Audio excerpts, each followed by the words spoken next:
Hello, everyone, and welcome back to the Akashic Window. My name is Cassie, and I am, as always, delighted to have you with me. Today on the Akashic Window, we are going to start our episode on grounding. We will be focusing on how to incorporate it into your journaling as well as your daily life, and why that is something you might want to do. Let's take just a minute to talk about why you care about grounding in your spiritual and daily practice.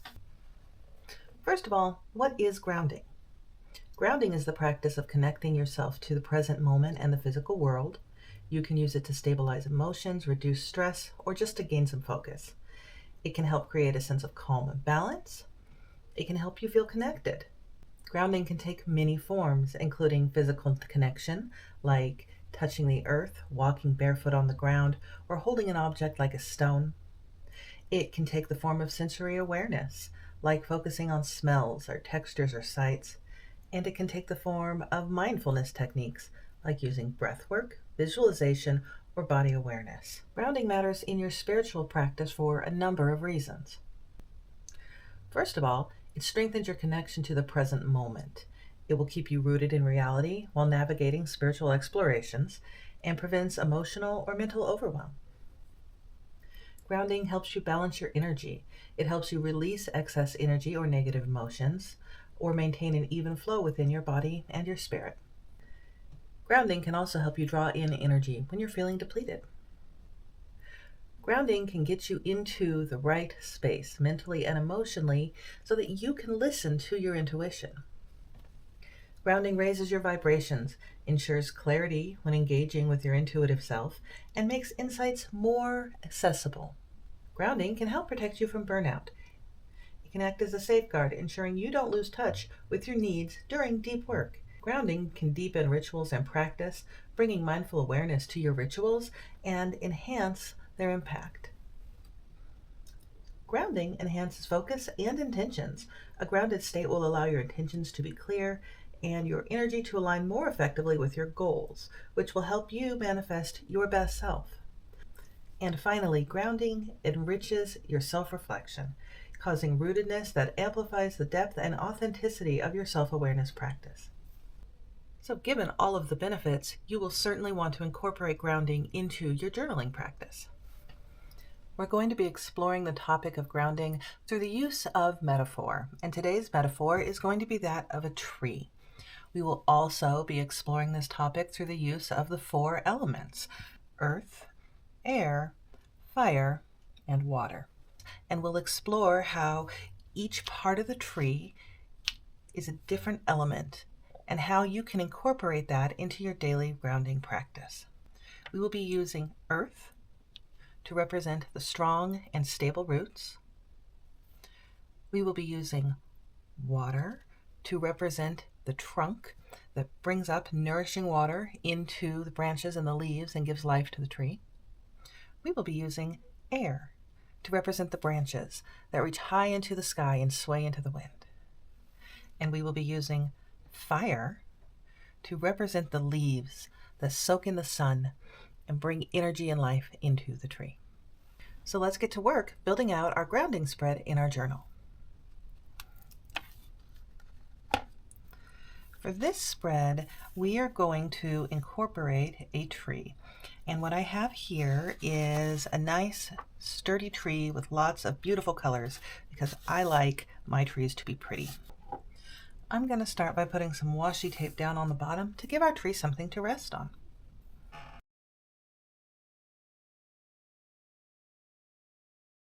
Now once you've got your tape on down, you can go ahead and glue your tree down. I printed mine off of my computer, but you of course can draw a tree. If you are good with stencils, you can stencil one in. You can take one out of a magazine. This is your journal spread and you do it however you want to do it. Now, if you are going to use a printed picture from your computer or something from a magazine, do make sure to cut it down as close as you can to the sides here, because you're going to want to give yourself as much room as possible to write all along these edges.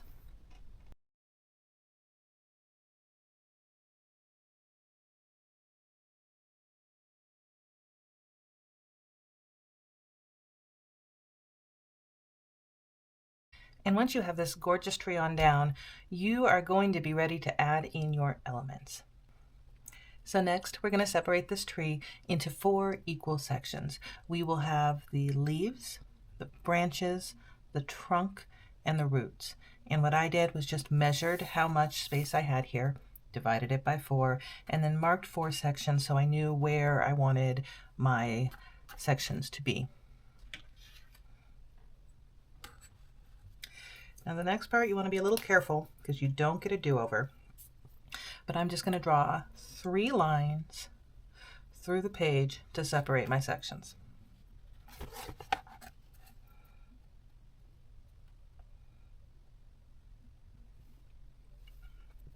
And once you have your 4 sections done, you're going to want to go ahead and label each one of these sections. I am going to use my metallic markers because I feel like they will show up pretty well against the colors here. A black Sharpie would also work well. And now you're going to be able to see that we have labeled our tree with our leaves, branches, trunk, and roots. And once we have our labels, we're going to go in and associate each section with a different element. Now, obviously, we're going to associate our roots with earth because they literally anchor our tree to the earth. So what I'm going to write in here is the element I'm associating it with, earth. And I'm going to write in that the roots anchor. That is their purpose. The trunk here is going to be associated with water. And the reason we're associating our trunk with water is because the trunk draws the water up from the earth and disperses it to the branches and the leaves.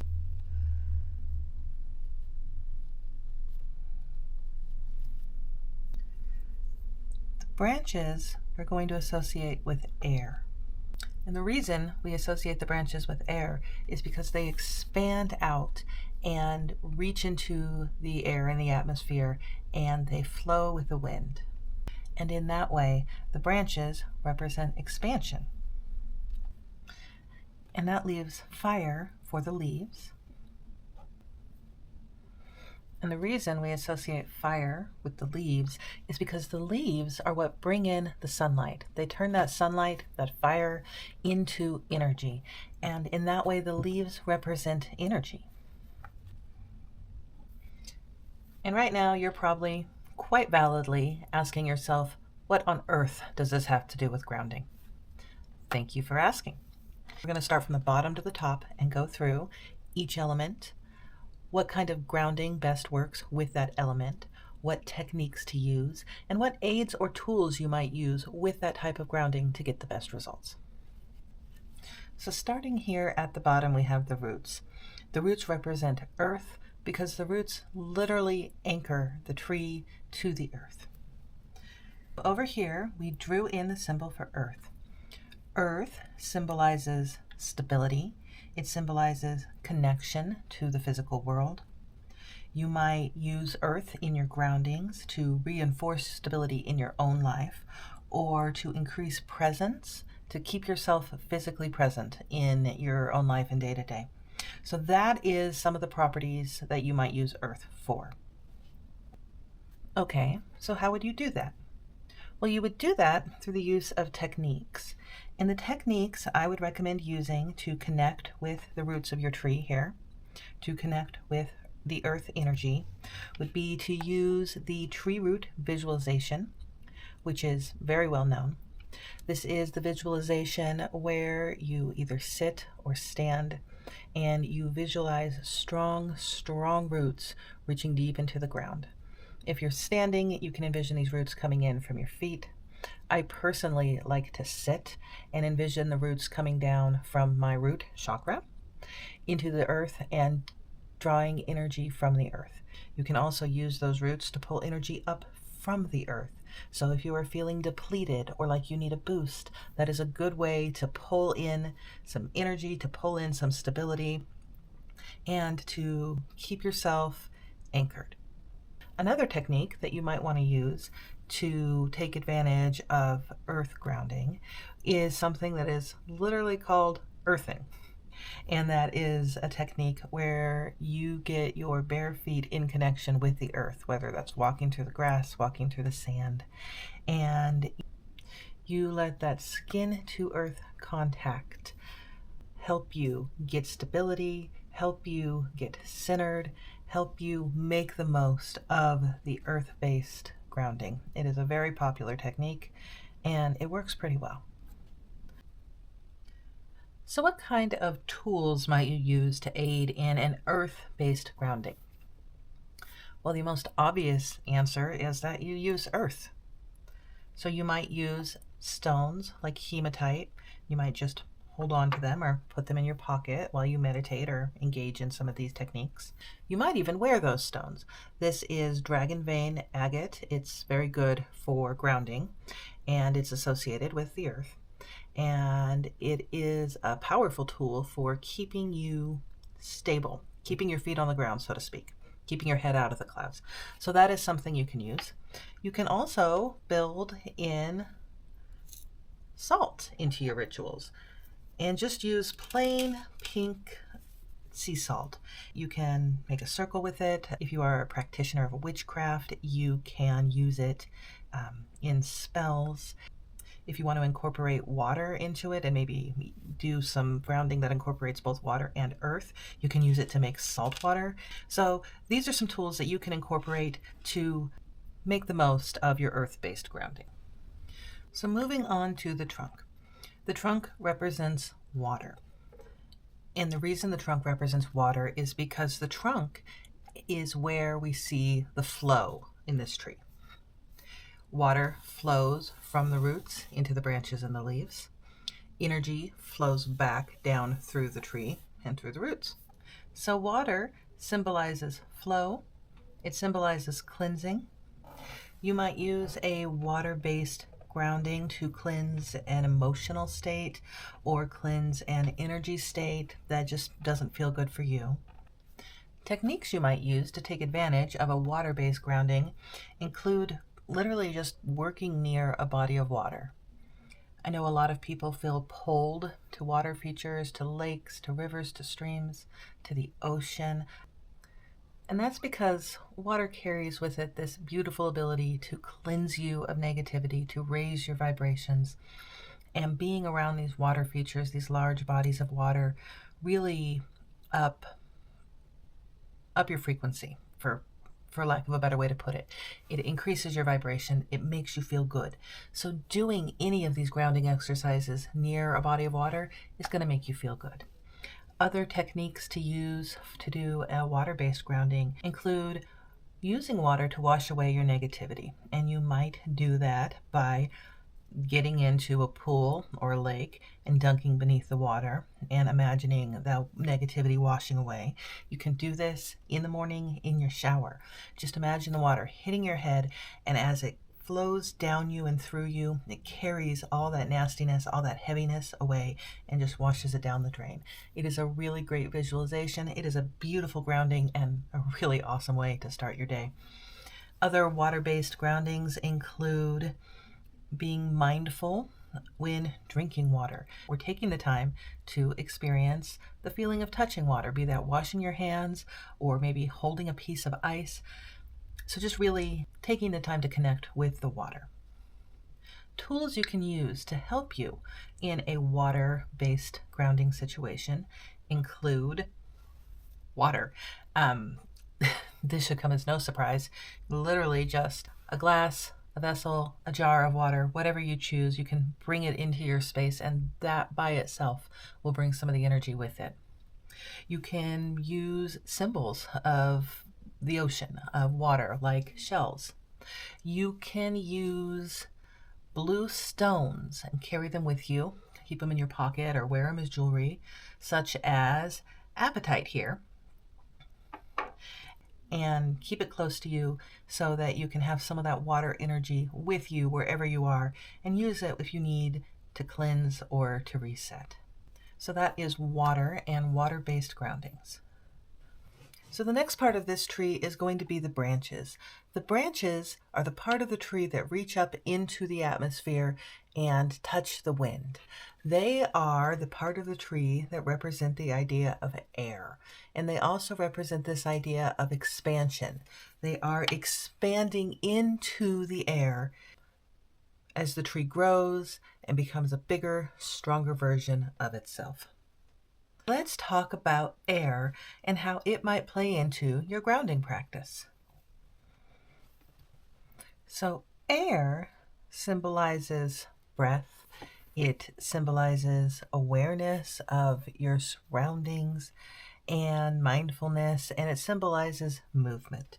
You might choose to do an air-based grounding if you are looking to increase your mindfulness and kind of keep yourself in the here and now. Or if you're looking to have awakenings, if you are looking to increase your receptivity and interconnection with the spiritual realm. What techniques might you choose if you are looking to use an air-based grounding technique? The most obvious of these is going to be breath work. There are many breath exercises you can use. Breath is, of course, a vital connection with the air element. One popular and quick breathwork technique that I am particularly fond of is the box breathing technique. So it's really simple.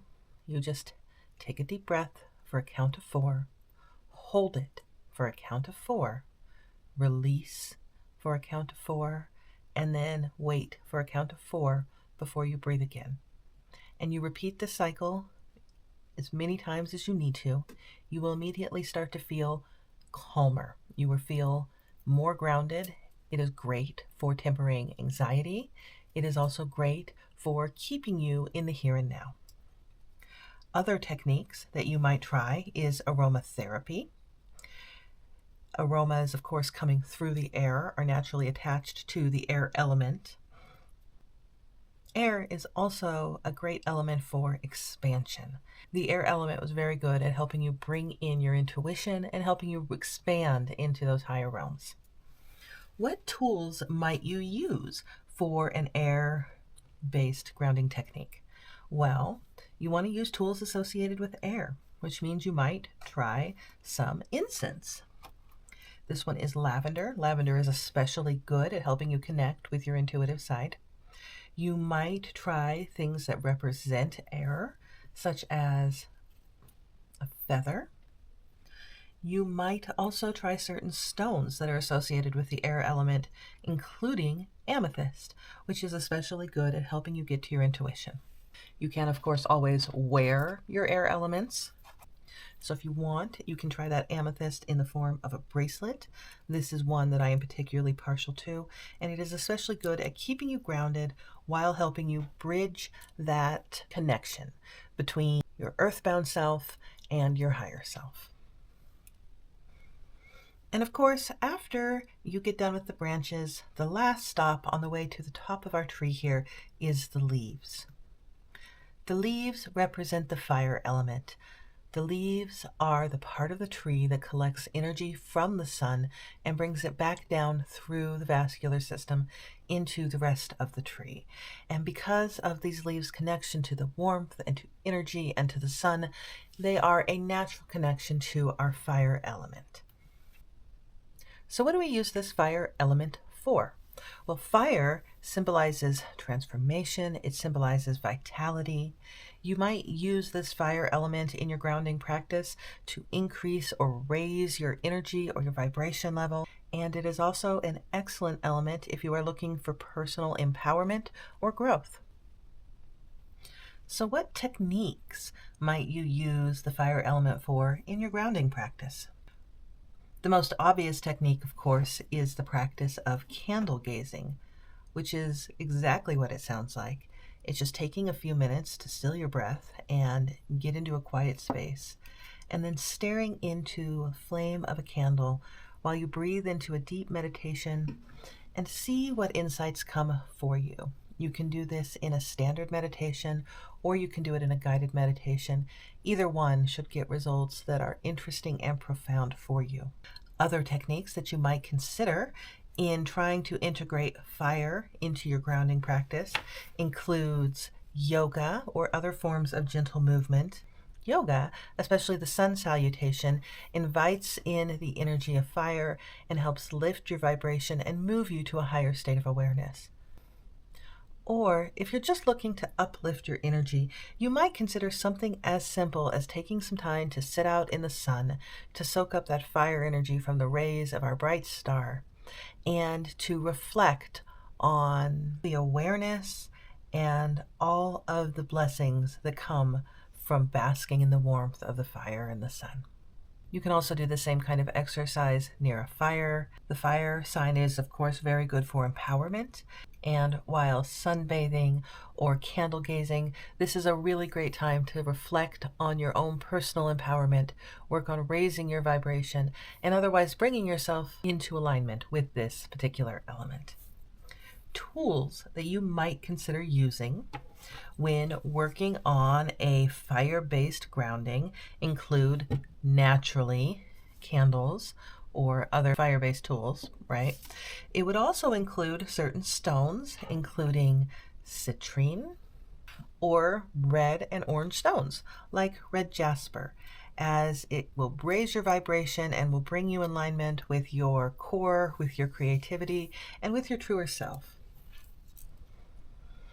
And finally, now that we have all 4 of our elements laid out and the foundation of our tree from roots to leaves built, now would be the time to come up with a way to connect these all together. And I have a couple of suggestions to help you do that.